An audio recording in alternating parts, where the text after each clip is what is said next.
हरिद्वारमधलं मनसादेवीच्या देवळात आम्ही आता निघालेलो आहोत दर्शनासाठी।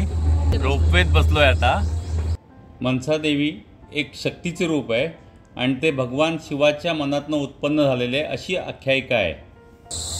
रोपवेचे दर प्रति व्यक्ती 350 रुपये असे आहे। हे देऊळ जवळ 1000 फुटावरती आहे, उंच डोंगरावरती। उन्हाळा आहे, सुट्टीचे दिवस आहेत आणि चिकार गर्दी आहे। तसा रस्ते चालत पण जाता येतं, चांगला ट्रॅक आहे चालत जायला पण।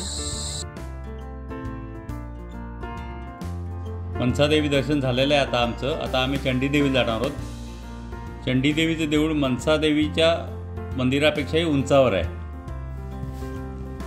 चंडीदेवीच्या दर्शनाला चाललोय। उत्तराखंडमध्ये असून हे नील पर्वतावरती ही वसलेली आहे देवी।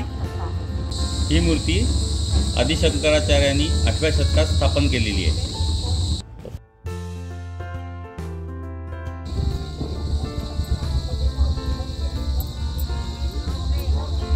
दक्षेश्वर महादेव मंदिर हे हरिद्वारमधील एक महत्त्वाचं तीर्थक्षेत्र आहे। हे जे मंदिर आहे ना, ते माता सती यांचे पिता दक्ष राजा यांच्या नावाने प्रसिद्ध आहे।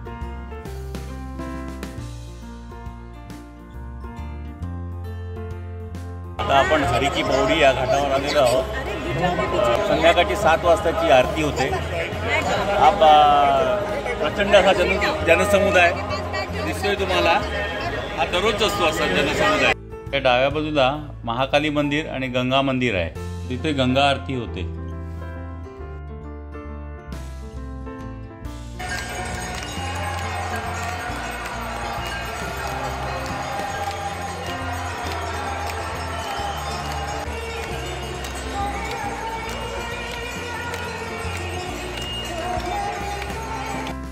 खूप सुंदर असा नयनरम्य सोहळा आहे।